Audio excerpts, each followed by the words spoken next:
Subscribe कीजिए 10th class गणित channel को और बेल आइकन को दबाइए लेटेस्ट वीडियो देखने के लिए। हेलो फ्रेंड्स, चलिए आज हम चैप्टर नंबर 12 का उदाहरण नंबर 2 और 3 इस वीडियो में हल करते हैं। पीछे वाले वीडियो मैंने आपको उदाहरण नंबर जो 1 है वो मैंने आपको बता दिया था। अगर वो वीडियो आपने अभी तक नहीं देखी तो इस वीडियो के डिस्क्रिप्शन में आपको प्ले लिस्ट का लिंक मिलेगा, उस पर आप जैसे ही क्लिक करते हैं तो आपको चैप्टर नंबर जो 12 है उसके सभी वीडियो मिल जाएंगे, तो वहाँ से आप पीछे वाले सभी वीडियो देख सकते हैं। तो चलिए हम उदाहरण नंबर जो 2 है इसको हल करते हैं। तो आप वीडियो को अभी का भी लाइक कर दीजिए और चैनल को सब्सक्राइब कर लीजिए ताकि आपको रोजाना नई वीडियो की जो अपडेट है वो आपको मिलती रहे। तो देखिए यहाँ पर उदाहरण नंबर जो 2 है इसमें लिखा है कि त्रिज्या 4 सेंटीमीटर वाले एक वृत्त के त्रिज्यखंड का क्षेत्रफल ज्ञात करना है। अब जो त्रिज्यखंड वो होता है जो त्रिभुज के जैसा होता है, तो इसमें देखिए ये त्रिभुज के जैसे बना हुआ है लेकिन नीचे इसके आधार नहीं है, उसकी जगह ये चाप है इतना, तो इसको हम त्रिज्यखंड बोलते हैं। तो ये हो गया त्रिज्यखंड। इसका क्षेत्रफल ज्ञात करना है जिसका कोण दिया गया 30 डिग्री है। तो यहाँ पर ये कोण बन रहा है इसमें 30 डिग्री का, साथ ही संगत दीर्घ त्रिज्यखंड का क्षेत्रफल भी हमें ज्ञात करना है। अब दीर्घ कौन सा होगा? दीर्घ मतलब बड़ा त्रिज्यखंड, तो ये छोटा है जो हमें ज्ञात करना है जिसके अंदर 30 डिग्री का कोण है। और इसके अलावा वृत्त का जो भाग रह गया, ये जो भाग रह गया इतना, ये एक दीर्घ त्रिज्यखंड हो गया, तो इसका भी हमें क्षेत्रफल ज्ञात करना है। तो चलिए हम जो छोटा त्रिज्यखंड है इसका हम क्षेत्रफल ज्ञात करते हैं। तो यहाँ पर हम लिखेंगे ये त्रिज्यखंड है, इसका नाम यहाँ पर बिंदु O है, O A P B, ये एक त्रिज्यखंड है। तो मैं यहाँ पर लिख देता हूँ त्रिज्यखंड। तो यहाँ पर हम लिखेंगे त्रिज्यखंड O A P B का क्षेत्रफल, यानी कि इस त्रिज्यखंड का क्षेत्रफल, इसका नाम O A P B है। इसका क्षेत्रफल ज्ञात करना है तो इसका डायरेक्ट एक फॉर्मूला है, यानी इसका डायरेक्ट सूत्र लिखेंगे। सूत्र होता है पाई आर स्क्वायर थीटा बटे 360। इस सूत्र से आप इस त्रिज्यखंड का क्षेत्रफल है वो निकाल सकते हैं। पाई का मान 22/7 होता है, या आप 3.14 लिख सकते हैं। उसकी जगह इसमें लिखा हुआ है कि पाई का मान 3.14 लेना है, तो वो हम ले लेंगे। आर का मतलब हो गया त्रिज्या, त्रिज्या का स्क्वायर, यानी कि त्रिज्या को हम 2 बार गुणा में लिख देंगे। थीटा का मान 30 डिग्री है और बटे में 360 आ जाएगा। तो मैं इसको हल कर देता हूँ।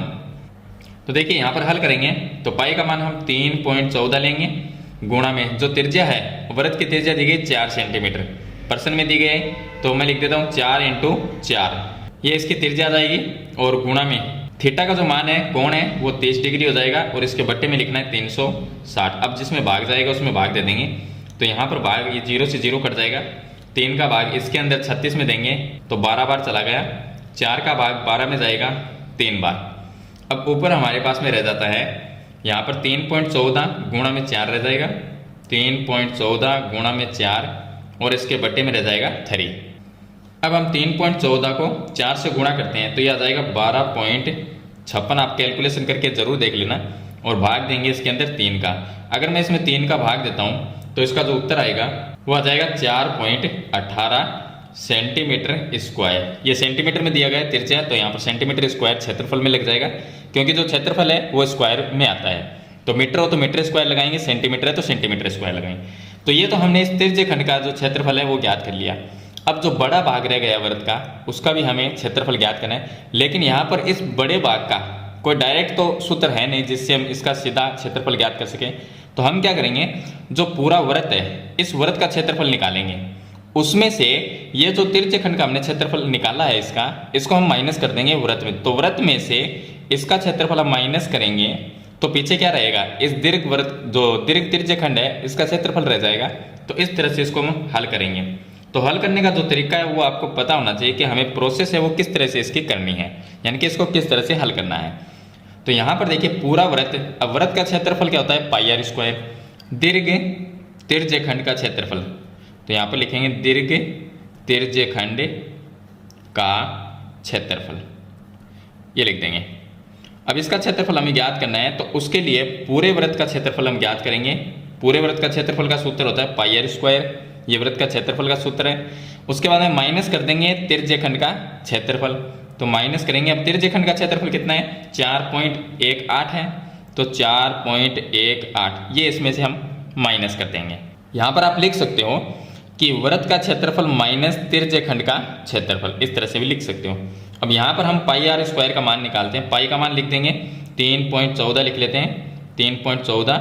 आर जो त्रिज्या है उसका मान 4 × 4 आ जाएगा, 4 × 4 और माइनस में आ जाएगा 4.18, ये आ जाएगा 3.14 को 4 × 4 ये 16 होगा, तो ये आ गया 3.14 गुणा में 16 माइनस 4.18। 3.14 को 16 से गुणा करते हैं तो ये आ जाएगा 50.24 और माइनस कर देंगे 4.18, तो इसका मान आ जाएगा, वो आ जाएगा 46.06 सेंटीमीटर स्क्वायर। ये जो क्षेत्रफल आएगा ये किसका है, इस दीर्घ त्रिज्यखंड का क्षेत्रफल है। तो इस तरह से हम इस प्रश्न में दो चीज ज्ञात करेंगे, एक तो छोटे त्रिज्यखंड का क्षेत्रफल, एक बड़े जो दीर्घ त्रिज्यखंड है इसका क्षेत्रफल हम ज्ञात करेंगे। तो ये हो गया इसका उदाहरण नंबर 2। चलिए इसके साथ ही हम उदाहरण नंबर 3 को भी हल करते हैं। अब देखिए इसका उदाहरण नंबर 3 है। इसमें दिया गया है कि आकृति 12.9 में दर्शाए गए वृत्तखंड का क्षेत्रफल ज्ञात करना है। अब एक होता है त्रिज्यखंड जो त्रिभुज के जैसा होता है, वृत्तखंड का मतलब वृत्त का एक छोटा सा भाग, तो वृत्तखंड का क्षेत्रफल ज्ञात करना है। अब इस वृत्त के अंदर वृत्तखंड कौन सा है, वृत्तखंड ये है, यहाँ से ये वृत्तखंड है, ये इतना भाग और ये इतना भाग, ये जो भाग है वो है वृत्तखंड, इसका हमें क्षेत्रफल ज्ञात करना है। तो इसका क्षेत्रफल हम ज्ञात करने के लिए क्या करेंगे, यदि वृत्तखंड की त्रिज्या 21 सेंटीमीटर हमें दी गई है, ए ओ बी कोण 120 डिग्री है, ये कोण 120 दिया गया है, पाई का मान 22/7 लिखना है।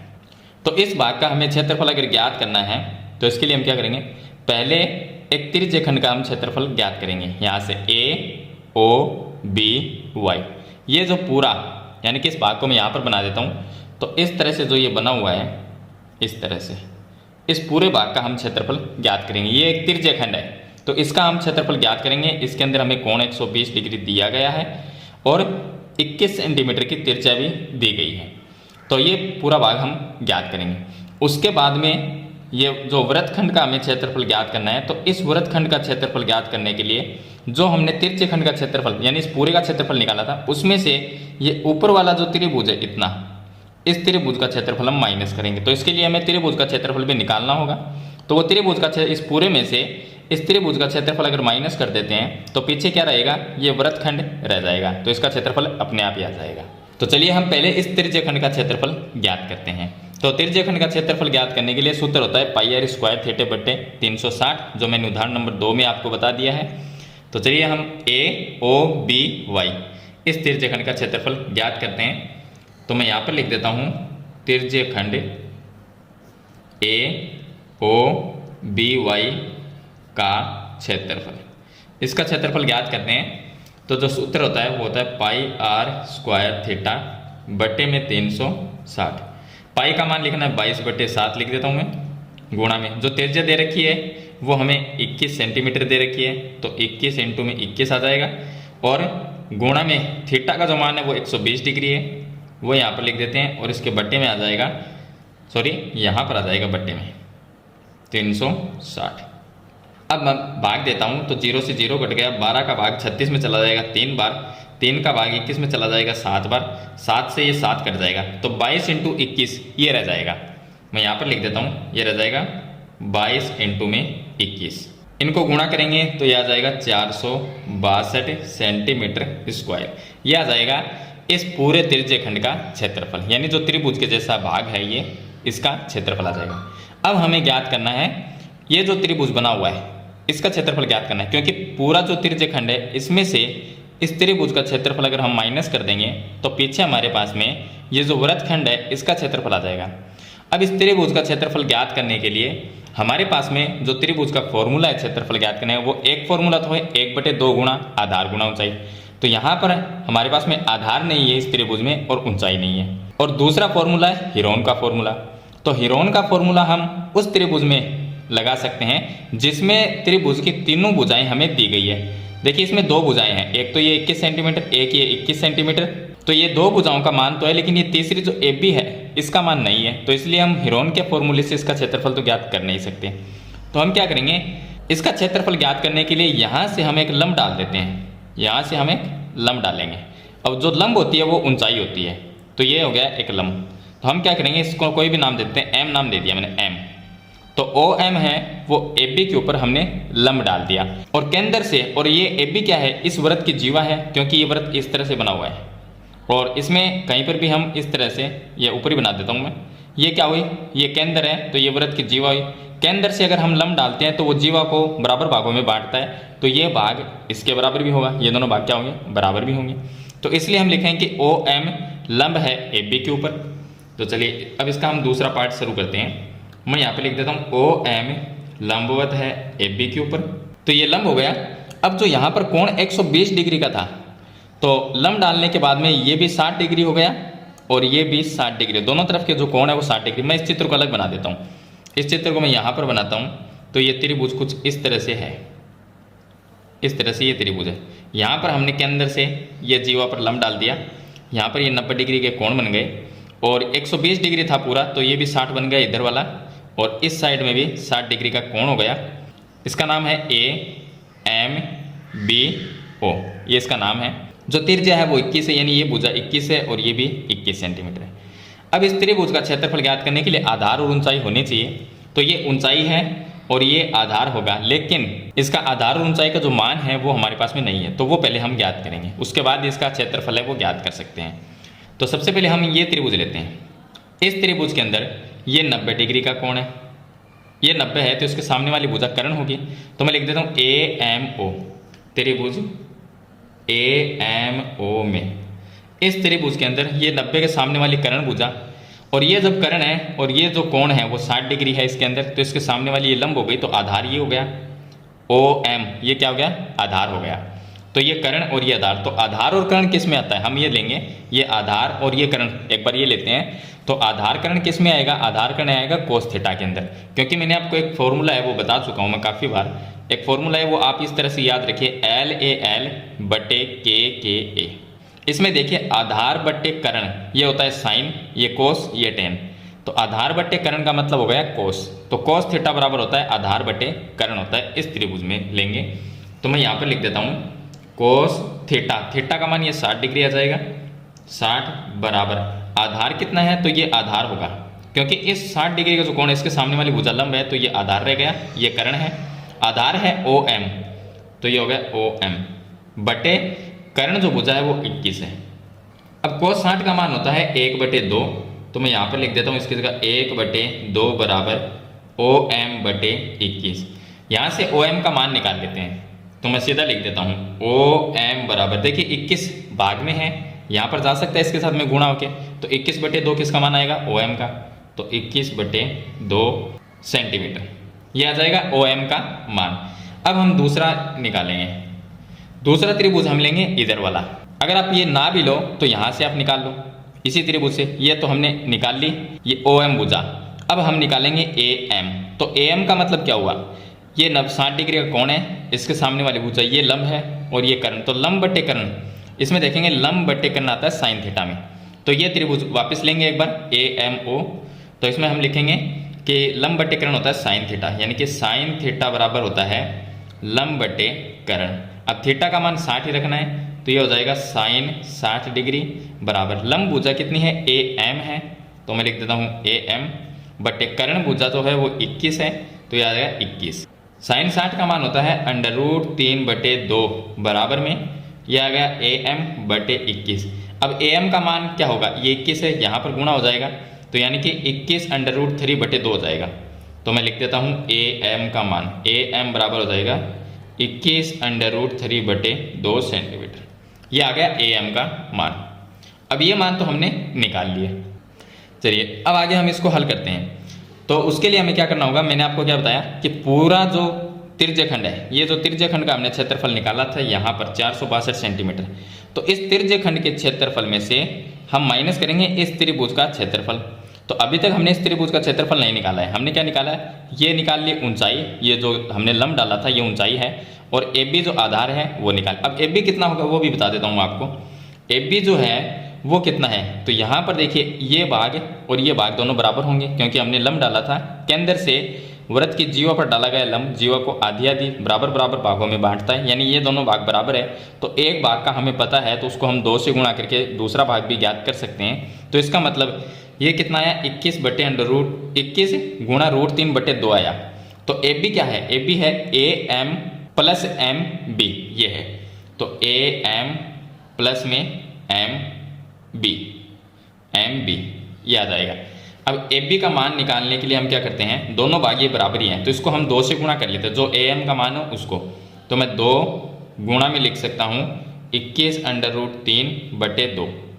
अब 2 से 2 कट जाएगा तो ये आ गया 21√3, 21√3। ये हमारे पास में आ जाएगा ए बी का मान, यानी ये ए बी जो भुजा है इसका मान 21√3 है। ये जो ऊंचाई है एम ओ, इसका मान यानी कि ओ एम, इसकी ऊंचाई जो है वो 21/2 है।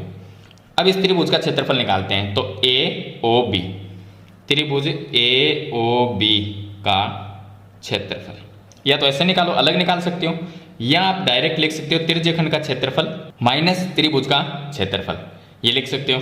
तो मैं सीधा ही लिख देता हूँ। हमें वृत्तखंड का क्षेत्रफल निकालना है, तो वृत्तखंड का क्षेत्रफल बराबर होगा त्रिज्यखंड का क्षेत्रफल, त्रिज्यखंड का क्षेत्रफल, और उसमें से माइनस होगा इस त्रिभुज का क्षेत्रफल। तो त्रिभुज ए ओ बी का क्षेत्रफल माइनस कर देंगे। त्रिज्यखंड का जो क्षेत्रफल है वो हम निकाल चुके हैं, 462 आया था, तो मैं यहाँ पर लिख देता हूँ, ये आ गया 462 माइनस त्रिभुज ए ओ बी का क्षेत्रफल। इस त्रिभुज का क्षेत्रफल ज्ञात करेंगे तो 1/2 गुणा आधार ए बी कितना है 21√3, 21√3, और गुणा में ऊंचाई जो है ओ एम वो है 21/2, 21/2 ये आ जाएगी। तो ये आ गया 462 माइनस में ये आ जाएगा, एक को मैंने 21 से गुणा किया तो 21 को 21 से गुणा करूंगा तो ये आ जाएगा 441, और अंडर रूट में रह जाएगा 3, और इसके बट्टे में आ जाएगा 2 को 2 से गुणा करेंगे तो ये आ जाएगा 4। अब ये आ जाएगा 462 माइनस, अब 441 में अगर 4 का भाग देंगे तो ये आ जाएगा 110.25, और गुणा में रह जाएगा √3। √3 का मान लिख देते हैं 1.732। आप पूरा कंप्लीट ही कर लीजिए, आंसर जो भी आएगा वो आ जाएगा इसका। अब यहाँ पर इन दोनों को हम गुणा कर लेते हैं, तो ये आ जाएगा 462 और माइनस, अगर इनको हम गुणा करते हैं तो ये आ जाएगा 190.95, ये आ जाएगा। अब 462 में से इसको मैं माइनस कर देता हूँ, तो माइनस करेंगे तो ये आ जाएगा हमारे पास में 271.04 सेंटीमीटर स्क्वायर। ये क्या आएगा, ये आ जाएगा हमारे पास में, ये जो वृत्तखंड था इसका क्षेत्रफल आ जाएगा। तो ये हो गया इसका उदाहरण नंबर 3। तो उदाहरण नंबर 3 को आपको इस तरह से हल करना है, इसमें वृत्तखंड का जो क्षेत्रफल है वो हमें ज्ञात करना है। तो इस वीडियो में मैंने आपको उदाहरण नंबर 2 और 3 दोनों कंप्लीट बता दिए हैं। अगर आपका फिर भी कोई सवाल या सुझाव है तो मुझे कमेंट बॉक्स में ज़रूर लिखना, और वीडियो अच्छी लगी तो इसे लाइक और शेयर जरूर कर देना। इस चैनल पे आप नए हैं तो सब्सक्राइब करना, साथ में बेल आइकन का बटन जरूर प्रेस करना। तो आज की वीडियो में इतना ही, मिलते हैं एक नई वीडियो के साथ, तब तक के लिए थैंक यू।